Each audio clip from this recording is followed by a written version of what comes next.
세상에 풀지 못한 이야기를 전달드리는 비밀 라디오입니다. 하루의 삶 가운데 잔잔한 재미와 감동을 드리며 많은 시간을 같이 할 수 있는 동반자가 되도록 노력하겠습니다. 여러분들의 구독과 좋아요는 영상 제작하는 데 큰 힘이 됩니다. 꼭 눌러주시고 영상 감상해주시면 더 힘내서 좋은 영상으로 보답하겠습니다. 안녕하세요. 저는 올해 54살 박미선입니다. 제 이야기가 비슷한 상황에 처한 누군가에게 위로가 되길 바라며 이렇게 글을 남깁니다. 4년 전, 저는 25년간 함께했던 남편을 교통사고로 갑자기 잃었습니다. 그날은 평범한 화요일이었어요. 남편은 평소처럼 출근했고, 저는 집에서 장을 보고 저녁 식사를 준비하고 있었습니다. 오후 3시쯤 경찰서에서 전화가 왔어요. 남편이 회사 출장 가던 중 대형 트럭과 충돌했다고. 병원에 도착했을 때는 이미 남편은 세상을 떠난 후였습니다. 그 순간의 절망감은 말로 표현할 수 없어요. 세상이 무너지는 것 같았고 숨을 쉬는 것조차 힘들었습니다. 장례를 치르는 3일 동안 저는 꿈을 꾸는 것 같았어요. 많은 사람들이 오고 갔지만 모든 것이 희미하게만 기억됩니다. 장례를 마치고 집으로 돌아온 그날 밤, 텅 빈 집에서 처음으로 현실을 마주했습니다. 남편의 슬리퍼, 아침에 급하게 마시다 남긴 커피잔, 옷장에 걸린 양복들. 모든 것이 그대로인데 그 사람만 사라졌다는 현실이 너무 잔인했어요. 첫 1년은 그저 하루하루를 버티는 시간이었습니다. 아침에 눈을 뜨는 것부터가 고통이었고 잠들기 전 혼자 누운 침대에서 흘리는 눈물은 일상이 되었죠. 다행히 대학생 아들과 직장인 딸이 자주 찾아와 주었지만 그들도 각자의 삶이 있으니 항상 곁에 있을 수는 없었습니다. 엄마, 아빠도 엄마가 이렇게 우는 거 원하지 않을 거야. 딸의 말에 억지로 웃어 보였지만 마음속 깊은 곳은 여전히 아파왔습니다. 남편과 함께 살았던 집은 추억으로 가득했고 그 추억들이 매일 저를 괴롭혔어요. 2년 차가 되면서 조금씩 현실에 적응하기 시작했습니다. 아침에 일어나 커피를 마시고 가끔 마트에 가서 장을 보고 저녁에는 TV를 보면서 시간을 보냈어요. 겉으로는 일상으로 돌아온 것 같았지만 마음속은 여전히 공허했습니다. 그 공허함을 채우기 위해 무언가를 시작해야겠다는 생각이 들었어요. 남편이 살아있을 때는 항상 그 일과 아이들 뒷바라지로 바빴기 때문에 제 자신을 위한 시간은 거의 없었거든요. 이제라도 저는 저 자신을 위한 삶을 찾아야 할 때였습니다. 그렇게 시간이 흘러 3년이 지나 여름쯤 대학 동창이었던 정화가 전화를 했습니다. 미선아, 우리 산악회 한번 나와 볼래? 재미있는 사람도 많고 분위기 좋아서 너도 좋을 텐데 너 요즘 집에만 있잖아. 처음에는 거절했어요. 낯선 사람들과 어울리는 것이 부담스러웠고 무엇보다 남편 없이 혼자 어딘가에 나간다는 것 자체가 죄책감으로 다가왔거든요. 하지만 정화의 끈질긴 설득에 마지못해 따라 나서기로 했습니다. 딱 한 번만 갈게. 안 맞으면 그만둘 거야. 그렇게 처음 참석한 산악회는 예상과 달리 편안했습니다. 20대부터 60대까지 다양한 연령층의 사람들이 모여 있었고 특별히 저를 어색하게 만들지 않았어요. 그날은 북한산 중간 코스를 올랐는데 오랜만에 느끼는 자연의 기운이 상쾌했습니다. 처음 오셨네요. 저는 강산수라고 합니다. 산악회 총무를 맡고 있어요. 산행 중 쉬는 시간에 한 남자분이 다가와 인사를 건넸습니다. 40대 중반쯤 되어 보였고 단정한 인상에 편안한 미소를 지니고 있었어요. 네, 처음 왔어요. 박미선이라고 합니다. 아, 정화님 친구분이시죠? 말씀 많이 들었습니다. 등산 경험은 있으세요? 젊었을 때 몇 번 해본 정도예요. 실력은 별로 없답니다. 괜찮습니다. 천천히 배우면 되죠. 오늘은 무리하지 마시고 편안하게 즐기세요. 그의 배려심 있는 말투와 행동이 좋은 인상으로 남았습니다. 그날 하산 후 회식 자리에서 조금 더 이야기를 나눴는데 그는 건축사무소를 운영하는 45살 건축가였고 아직 미혼이라고 했습니다. 등산을 10년 넘게 취미로 해왔다고 하더군요. 혼자 사는 게 편해서 결혼을 미루다 보니 어느새 이 나이가 됐네요. 가끔 외롭긴 하지만 일과 취미로 채우면서 살고 있습니다. 그의 솔직한 이야기에 공감이 갔습니다. 저도 이제 혼자 살아가는 법을 배우고 있으니까요. 그날 이후 저는 산악회에 꾸준히 나가기 시작했습니다. 처음에는 정화 때문에 억지로 따라 나섰지만 점차 산행 자체가 즐거워졌고 새로운 사람들과의 만남도 기대되기 시작했습니다. 특히 산수 씨와는 자연스럽게 더 많은 이야기를 나누게 되었어요. 미선 씨, 오늘은 코스가 좀 어려울 수 있어요. 제 뒤에서 따라오세요. 제가 도와드릴게요. 그는 항상 제가 힘들지 않게 배려해 주었고 때로는 제 배낭을 대신 들어주기도 했습니다. 어느새 산행에서는 자연스럽게 그와 함께 걷게 되었고 서로의 이야기를 나누며 유대감이 형성되었습니다. 남편분과는 어떻게 만나셨어요? 어느 날 그가 조심스럽게 물었습니다. 대학 동아리에서 만났어요. 그때는 제가 정말 수줍음이 많았는데 남편이 먼저 다가와 줬죠. 25년을 함께 살았어요.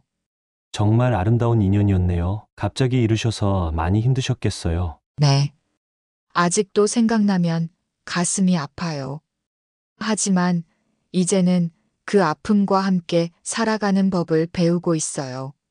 정말 대단하세요. 그런 상실을 겪고도 다시 일어서서 새로운 시작을 하시다니. 그의 진심 어린 말에 마음이 따뜻해졌습니다. 오랜만에 누군가가 제 이야기를 진심으로 들어주는 것 같아 많은 위로가 되었어요. 산악회 활동을 시작한 지 6개월쯤 되었을 때 저는 제 마음에 조금씩 변화가 생기고 있다는 것을 느꼈습니다.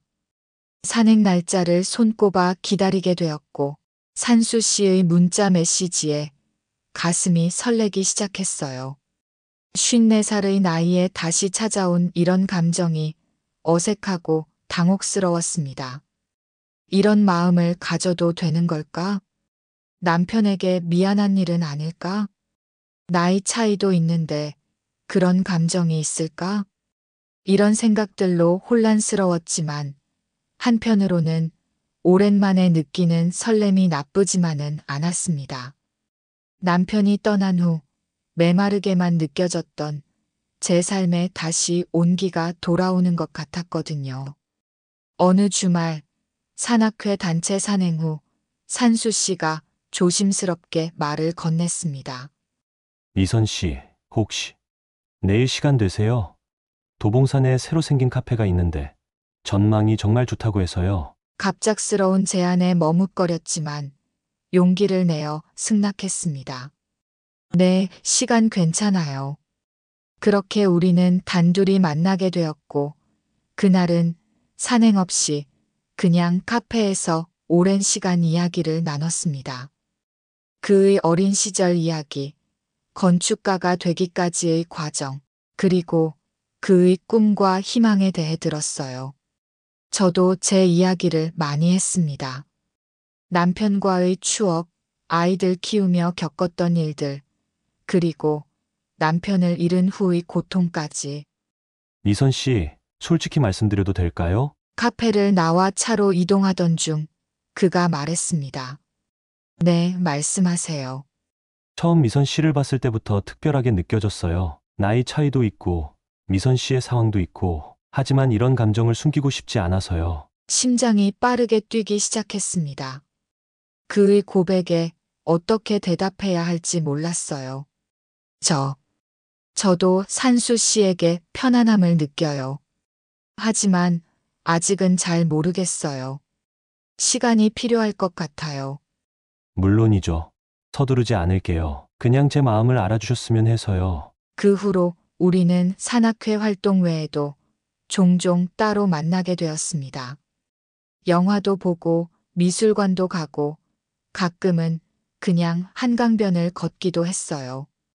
그와 함께하는 시간이 늘어날수록 제 마음도 점점 그에게로 기울어 갔습니다.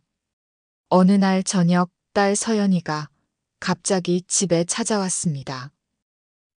엄마, 요즘 누구 만나? 딸의 직설적인 질문에 당황했습니다. 그게 어떻게 알았어? 엄마 얼굴 보면 딱 연애하는 사람 표정이라 오랜만에 생기가 돌아온 것 같아 보여서. 딸의 말에 눈물이 났습니다. 제가 이렇게 변한 줄 몰랐는데 역시 자식 눈에는 다 보이나 봅니다. 괜찮아. 당연히 새로운 사람 만날 수 있는 거고. 아빠도 하늘에서 엄마가 행복하길 바라시겠지. 딸의 이해에 용기를 얻었습니다. 그날 밤 오랜만에 남편의 사진을 보며 이야기했어요. 여보, 나 이제 조금은 행복해도 될까? 당신을 잊은 게 아니야. 절대로 잊지 않을 거야. 하지만 이제 나도 살아가야 할 것 같아. 눈물이 흘렀지만 마음은 조금 더 가벼워진 것 같았습니다. 겨울이 되고 산악회는 동계 산행으로 설악산 1박 2일 여행을 계획했습니다. 처음에는 주저했지만 산수 씨의 권유에 용기를 내어 참여하기로 했어요. 걱정 마세요. 제가 곁에서 도와드릴게요. 특별한 경험이 될 거예요. 설악산은 정말 아름다웠습니다. 눈 덮인 나무들과 흰 산봉우리가 마치 동화 속 세상 같았어요. 힘든 산행이었지만 정상에서 바라본 풍경은 그 모든 노력이 아깝지 않을 만큼 장관이었습니다. 미선 씨, 여기 오길 잘했죠? 정상에서 산수 씨가 내 손을 잡았습니다. 장갑을 낀 손이었지만 그 온기가 가슴 깊이 전해져 왔어요. 네, 정말 아름다워요. 고마워요. 이런 경험을 할 수 있게 해줘서. 그날 밤 산장에서의 저녁 식사 후 다른 회원들은 일찍 잠자리에 들었지만 우리는 작은 테라스에서 별을 보며 이야기를 나눴습니다. 미선 씨, 내가 진지하게 생각하고 있다는 거 알아주셨으면 해요. 저도 산수 씨에게 특별한 감정이 생겼어요. 하지만 걱정되는 것도 많아요. 어떤 게 걱정되세요? 나이 차이도 있고, 무엇보다 제가 이미 한 번의 결혼 생활을 했잖아요.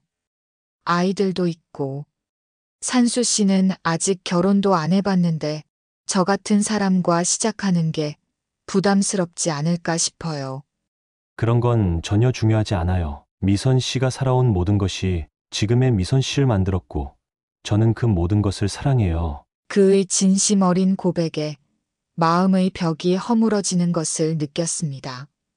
그날 밤 별빛 아래서 우리는 첫 키스를 나눴어요. 54살의 나이에 다시 찾아온 사랑의 떨림이 너무나 달콤했습니다.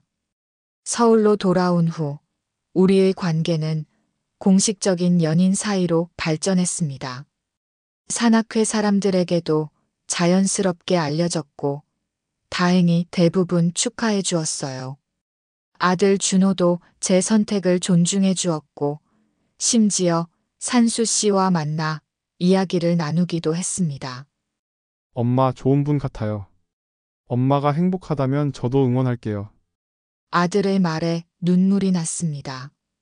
이렇게 가족들의 지지 속에 우리의 사랑은 더욱 깊어갔어요. 그러나 모든 것이 순탄하지만은 않았습니다. 산수 씨의 어머니는 아들의 연인이 나이도 많고 애들도 있는 사람이라 크게 반대하셨어요.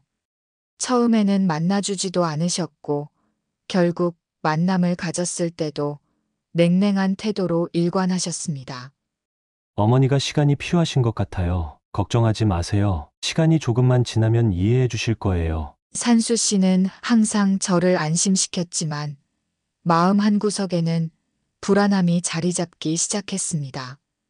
나이 차이, 서로 다른 삶의 배경, 그리고 주변의 시선. 이 모든 것이 우리 사이에 보이지 않는 벽이 될 수 있다는 두려움이 커져갔어요. 산수 씨와의 관계가 1년쯤 되었을 때 현실적인 문제들이 하나둘씩 나오기 시작했습니다. 처음에는 작은 의견 차이였어요. 그는 미래를 위한 적극적인 계획을 세우고 싶어 했고, 저는 현재의 관계에 만족하며 천천히 나아가고 싶었습니다. 미선 씨, 우리 같이 살면 어떨까요? 매일 아침 미선 씨 얼굴 보고 싶어요. 같이 사는 것. 그의 제안에 망설였습니다. 남편과 함께 살았던 집을 떠나 새로운 시작을 한다는 것이 아직은 부담스러웠어요. 아직은 조금 더 시간이 필요해요. 제 집에는 남편과의 추억이 많이 담겨 있어서 그는 이해한다고 했지만 눈빛에 실망감이 스쳐 지나가는 것을 놓치지 않았습니다. 그 후로도 비슷한 상황이 몇 번 더 있었어요. 그가 꿈꾸는 미래와 제가 감당할 수 있는 현실 사이의 간극이 점점 분명해졌습니다. 미선 씨, 제주도에 예쁜 땅이 나왔어요. 나중에 은퇴하면 작은 집 짓고 같이 살면 어떨까요? 산수 씨, 그건 너무 먼 미래 이야기 아닐까요? 산수 씨는 아직 일도 한창이고 그래서 미리 준비하자는 거예요. 우리의 미래를요. 그의 열정적인 계획들이 때로는 부담으로 다가왔습니다. 그는 아직 40대 중반, 인생의 전성기였지만 저는 이미 50대 중반, 점점 노년을 준비해야 할 나이였으니까요. 또 다른 문제는 그의 가족이었습니다. 산수 씨의 어머니는 여전히 우리 관계를 인정하지 않으셨고 그의 여동생도 노골적인 반대의 뜻을 보였어요. 오빠, 정말 이해할 수 없어. 아직 젊은데 왜 굳이. 우연히 들은 그의 여동생 말에 가슴이 아팠습니다. 물론 산수 씨는 항상 저를 지지해 주었지만 가족들의 반대가 그에게도 큰 부담이 된다는 것을 알 수 있었어요.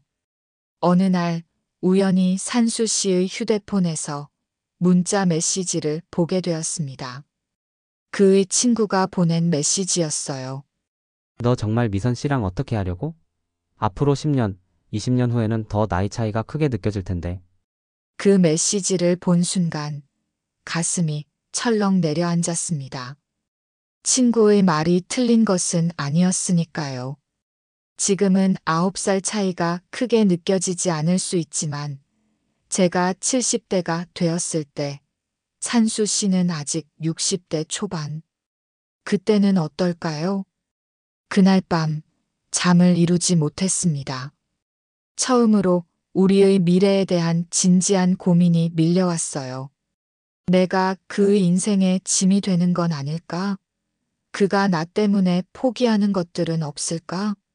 나이 들어 아플 때 그가 간병해야 한다면? 이런 현실적인 생각들이 머릿속을 가득 채웠고 점점 불안해졌습니다. 가을이 깊어가던 어느 날 산수 씨가 진지한 표정으로 찾아왔습니다. 미선 씨, 할 이야기가 있어요. 그의 목소리에서 긴장감이 느껴졌습니다. 회사에서 싱가포르 지사로 발령이 났어요. 2년 계약이고 조건이 정말 좋아요. 순간 머릿속이 하얘졌습니다. 싱가포르. 그곳에서 2년이라니. 축하해요. 정말 좋은 기회네요. 억지로 웃으며 말했지만 마음은 무너져 내리고 있었어요. 미선 씨도 같이 갔으면 해요. 거기서 우리 새롭게 시작해요. 그의 제안에 놀랐습니다. 제가 싱가포르에 간다고요? 아이들과 한국에 있는 모든 것을 두고 그건 어렵지 않을까요? 제 나이에 갑자기 외국에서 새 삶을 시작한다는 건 나이가 무슨 상관이에요? 이선 씨는 아직 젊고 활력 넘치시잖아요. 그는 열정적으로 이야기했지만 제 마음속에는 불안함만 커져갔습니다. 저는 정말 그렇게 할 수 있을까요? 모든 것을 버리고 그를 따라갈 만큼의 용기가 있을까요? 시간을 좀 주세요. 생각해 볼게요. 집에 돌아와 오랜 시간 고민했습니다. 아들과 딸에게도 이야기했어요. 엄마가 정말 가고 싶다면 가세요. 우리는 이제 다 컸잖아요. 아이들은 지지해 주었지만 마음의 결정은 쉽게 내려지지 않았습니다. 며칠 동안 잠도 제대로 못 자고 괴로워하던 중 우연히 산수 씨의 어머니를 마주치게 되었어요. 아니, 일부러 저를 찾아오신 것 같았습니다. 미선 씨, 한 가지만 부탁드립니다. 제 아들을 놓아주세요. 충격적인 말에 숨이 막혔습니다. 아들이 지금은 미선 씨를 많이 사랑한다고 하지만 시간이 지나면 미선 씨도 아시잖아요. 나이 차이가 문제가 될 날이 올 거예요. 그때 더 큰 상처를 입기 전에 지금 헤어지는 게 서로에게 더 나을 거예요. 그분의 말씀이 가슴에 비수처럼 꽂혔습니다.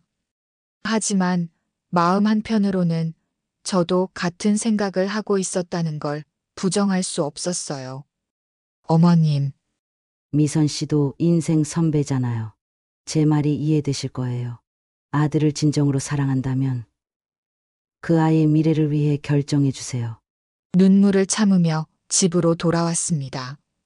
그날 밤 저는 머리맡에 두었던 남편의 사진을 오랫동안 바라보았어요. 여보, 내가 어떻게 해야 할까요? 정말 그를 사랑하지만 그가 나 때문에 희생하는 건 원하지 않아. 잠 못 이루는 밤이 며칠 더 이어졌고 마침내 가슴 아픈 결정을 내렸습니다. 산수 씨에게 만나자고 연락했어요. 가을비가 내리는 토요일 오후, 우리가 처음 단둘이 만났던 도봉산 카페에서 그를 기다렸습니다. 창밖으로 내리는 비를 바라보며 곧 있을 이별에 마음이 무거웠어요. 미선 씨, 오래 기다리셨어요? 활짝 웃으며 들어오는 그의 모습에 가슴이 더 아팠습니다. 그는 아직 아무것도 모르고 있었으니까요. 아니요, 방금 왔어요. 커피를 한 잔씩 마시며 잠시 일상적인 대화를 나눴습니다. 마지막 시간을 조금이라도 더 행복하게 보내고 싶었어요. 산수 씨, 할 말이 있어요. 마침내 용기를 내어 입을 열었습니다. 저도요. 저부터 말해도 될까요? 싱가포르건 잘 생각해 보셨어요? 그의 기대에 찬 눈빛이 더 큰 죄책감으로 다가왔습니다. 산수 씨, 저는 같이 갈 수 없어요. 괜찮아요. 시간이 더 필요하시면 기다릴게요. 먼저 제가 가서 자리 잡고 미선 씨가 준비되면 오시는 것도. 아니요, 그게 아니라 깊게 숨을 들이마신 후 말을 이었습니다. 우리 여기까지 했으면 좋겠어요. 순간 그의 표정이 굳어졌습니다. 무슨 말씀이세요? 왜 갑자기? 갑자기가 아니에요. 오랫동안 생각했어요. 우리는 너무 다른 삶을 살고 있어요. 산수 씨는 아직 젊고 앞으로 이룰 일들이 많잖아요. 하지만 저는 이미 한 번의 인생을 살았고 이제는 조용히 남은 시간을 보내고 싶어요. 그게 무슨 상관이에요? 우리는 서로 사랑하잖아요. 사랑만으로는 부족해요. 현실적인 문제들이 너무 많아요. 나이 차이, 가족들의 반대, 서로 다른 미래에 대한 기대. 그런 건 다 극복할 수 있어요. 미선 씨만 원한다면. 산수 씨, 어머님을 만났어요. 말을 꺼내자마자 그의 표정이 변했습니다. 어머니가 뭐라고 하셨어요? 신경 쓰지 마세요. 어머니는 시간이 필요하실 뿐이에요. 아니에요. 어머님 말씀이 맞아요. 지금은 괜찮을지 몰라도 시간이 갈수록 우리의 나이 차이는 더 큰 문제가 될 거예요. 저는 산수 씨의 짐이 되고 싶지 않아요. 미선 씨가 왜 내 짐이 돼요? 그냥 핑계 아닌가요? 정말 나를 사랑한다면. 사랑하기 때문에 보내는 거예요. 눈물이 흘러내렸습니다. 그도 눈시울이 붉어졌어요. 한 번만 더 생각해봐요. 제발. 내가 미선 씨 없이는 못 살아요. 그렇지 않아요. 산수 씨는 충분히 잘 살 수 있어요. 싱가포르에 가서 새로운 시작을 하세요. 그곳에서 산수 씨에게 더 잘 맞는 사람 꼭 만날 거예요. 오랜 설득과 눈물 끝에 그는 마침내 내 결정을 받아들였습니다. 서로를 마지막으로 안아주었고, 그렇게 우리는 헤어졌어요. 행복하세요, 산수 씨. 제가 만난 가장 따뜻한 사람이었어요. 미선 씨도 늘 건강하세요. 절대 잊지 않을게요. 카페를 나와 비를 맞으며 걸었습니다. 눈물인지 빗물인지 구분이 가지 않았지만 가슴은 찢어질 듯 아팠어요. 하지만 이것이 그를 위한, 그리고 나를 위한 최선의 선택이라고 스스로를 위로했습니다. 그로부터 석 달 후 산수 씨는 싱가포르로 떠났습니다. 산악회를 통해 소식을 들었죠. 저는 더 이상 산악회에 나가지 않았지만 가끔 정화에게서 소식을 전해 들었어요. 산수 씨가 떠나기 전에 너에게 편지를 남겼어. 정화의 제안에 잠시 고민했지만 거절했습니다. 다시 마음이 흔들리는 것은 원치 않았으니까요. 시간이 흐르면서 아픔은 조금씩 줄어들었지만 그에 대한 그리움은 여전했습니다. 가끔 산에 오르면 그와 함께했던 순간들이 떠올라 가슴이 아려왔어요. 1년이 지난 어느 날 우연히 그의 SNS를 보게 되었습니다. 싱가포르에서의 생활이 담긴 사진들이었어요. 활짝 웃고 있는 그의 모습을 보니 안도감이 느껴졌습니다. 다행히 그는 잘 지내고 있었어요. 이렇게 멀리서 그의 행복한 모습을 보는 것도 나쁜진 않은 것 같아요. 멀리서나마 이렇게 응원해 봅니다.